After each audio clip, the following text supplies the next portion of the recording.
అందరికీ నమస్కారం.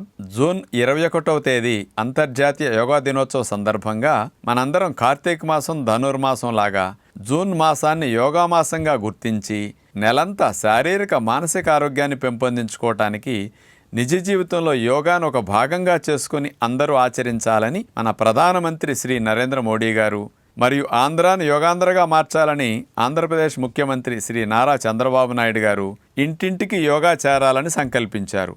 ఇందులో భాగంగా ఇంటింటికి యోగా కార్యక్రమానికి మీ అందరికీ స్వాగతం.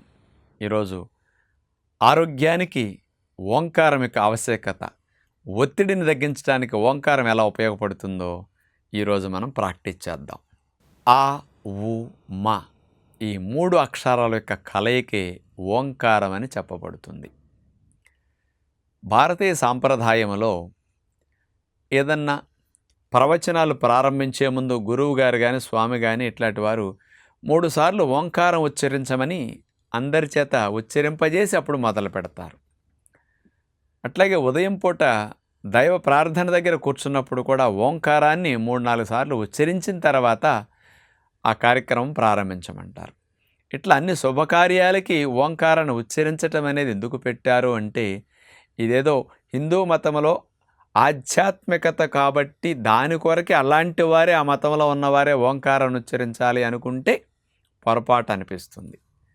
ఇది ఆరోగ్యాన్ని దృష్టిలో పెట్టుకుని, మానసిక ఒత్తిడిని తగ్గించుకోవడానికి దృష్టిలో పెట్టుకుని, మన ఫోకస్ని కాన్సన్ట్రేషన్ని పెంచటానికి ఓంకారం ఇండైరెక్ట్గా ఆరోగ్యాన్ని ప్రసాదిస్తుంది, మానసిక ప్రశాంతతను ప్రసాదిస్తుంది అని వాళ్ళ సాధన చేసి నిరూపించారు.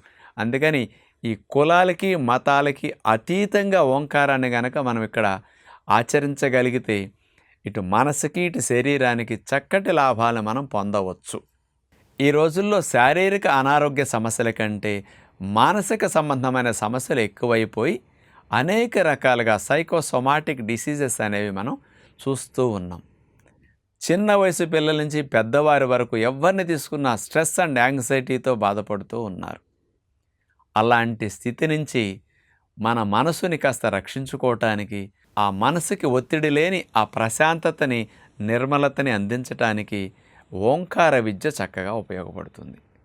మరి ఆ ఓంకారాన్ని ఎలా ఉచ్చరించాలి, ఎన్నిసార్లు ఉచ్చరించాలి, దీనివల్ల కలిగే లాభాలు ఇప్పుడు మనం తెలుసుకుందాం. గుర్రాన్ని కంట్రోల్ చేయాలంటే కళ్ళింగ్ కావాలి, మనసుని కంట్రోల్ చేయాలంటే గాలితో కంట్రోల్ చేయొచ్చని మన ఋషులు ఇచ్చిన సందేశం అన్నమాట. వాళ్ళు అలా చేసి ఆ ఎక్స్పీరియన్స్ ద్వారా మనకిచ్చిన విద్యే ఇలాంటి విద్య. ముఖ్యంగా మనందరికీ కూడా ఓంకారం ఉచ్చరించేటప్పుడు ఊపిరితిత్తులు అడుగున దిగువ భాగం నాభి దగ్గర నుంచి ఇక్కడ వరకు మొత్తం పూర్తిగా వ్యాకోచంలోకి వెళతాయి, పూర్తిగా సంకోచంలోకి వెళతాయి. అంటే ఊపిరితిత్తులు కొలిమి దగ్గర తిత్తిలాగా బాగా గాలిని నింపుకోవటం, బాగా ముడుచుకోవటం, సంకోచ వ్యాకోచాలు ఓంకారాన్ని ఉచ్చరించినప్పుడు ఇండైరెక్ట్గా జరుగుతాయి. ప్రాణాయామం చేయండి అంటే జనాలు వినరు. భగవంతుడి కోసము, భక్తి కోసం ఓంకారం ఉచ్చరించమంటే పుణ్యం కోసమన్నా చాలామంది చేస్తారు. అలాంటి రూపంలో మన పెద్దలు ఆరోగ్యాన్ని, మానసిక శాంతతను పొందటం కొరకు ఓంకారాన్ని కూడా అట్లా ఉచ్చరించడం కోసం అలవాటుగా కొంత పెట్టడం జరిగింది. కానీ ఇక్కడ మనం శారీరక మానసిక ఆరోగ్యం కొరకు ఓంకారాన్ని ఉచ్చరించే ప్రయత్నం చేద్దాం. ఎక్కడ కూర్చున్నా నడుము లైన్గా పెట్టి కూర్చోవాలి. ఎలా కూర్చున్నా కానీ 90 degrees నడుము ఉండాలి. అది ముఖ్యంగా మనం ఫస్ట్ ఏర్పాటు చేసుకోవాల్సింది. వజ్రాసనం వేసి కూర్చున్నా, పద్మాసనం వేసి కూర్చున్నా, సుఖాసనం వేసి కూర్చున్నా, లేకపోతే మీరు ఎక్కడున్నా కానీ అలా పెట్టండి. కళ్ళు మూసుకోవాలి. గాలిని ఒక్కసారి 2 ముక్కు రంధ్రాల ద్వారా ఊపిరితిత్తులు నిండుగా తీసుకుని ఓ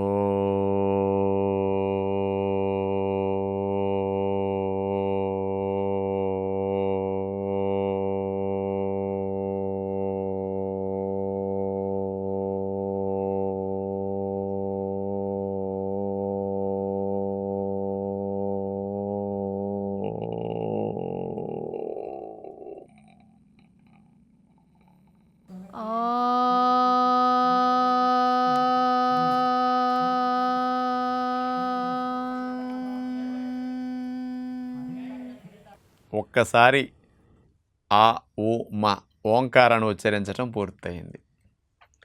అంటే పీల్చుకున్న గాలంతటిని శరీరమంతా వాడేసుకోవటం అయిపోయి పూర్తిగా ఆక్సిజన్ కావాలి అన్నట్టు డిమాండ్లోకి వచ్చేస్తుందన్నమాట. మనకి ఎప్పుడైనా ఆహారం దొరకనప్పుడు చాలినప్పుడు చూడండి, అది బాగోపోయినా చాలా కమ్మగా ఉంటుంది కదా.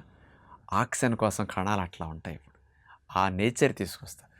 ఈ ఓంకారాన్ని ఉచ్చరించేటప్పుడు మనసు అటు ఇటు వెళితే చేయలేం కదా. అందుకని ఆటోమేటిక్గా రకరకాలుగా 10 విధాలుగా పరిగెత్తే మనసు కళ్ళాలు లాగితే గుర్రం, బ్రేక్ వేస్తే బండాగినట్టు మీ మైండ్ ఆలోచనల ఒత్తిడంతా కూడా పోయి ఇక్కడికి వచ్చేస్తుంది అనమాట. గాలంతా అయిపోయింది. మళ్ళీ దీర్ఘంగా తీసుకుని ఓంకారం ఉచ్చరించి మళ్ళా గాలంతా అయిపోయిన తర్వాత మళ్ళీ దీర్ఘంగా తీసుకుని ఉచ్చరించి, ఇలా మీరు ఓంకారాన్ని 21 సార్లు ఉచ్చరించిన తర్వాత మీ మానసిక స్థితి చూసుకోండి, మీ బీపీ చూసుకోండి, మీ అలజడి చూసుకోండి, మీ స్ట్రెస్ అండ్ యాంగ్జైటీ లెవెల్స్ తీసుకోండి. కార్టిజాల్ హార్మోన్ తగ్గుతుంది, సెరటోనిన్ హార్మోన్ లాంటివి, డోపమిన్ హార్మోన్ లాంటి ప్రొడక్షన్ పెరుగుతుంది, మీ లోపల ఎడ్రినలిన్ హార్మోన్ యొక్క ఊపు తగ్గుతుంది. ఇట్లా అనేక రకాల హార్మోన్స్ బ్యాలెన్స్ అవ్వటానికి, స్ట్రెస్ హార్మోన్స్ తగ్గి హ్యాపీ హార్మోన్స్ ప్రొడక్షన్ మీకు పెరగటానికి ఈ ఓంకారం బాగా పనికొస్తుంది.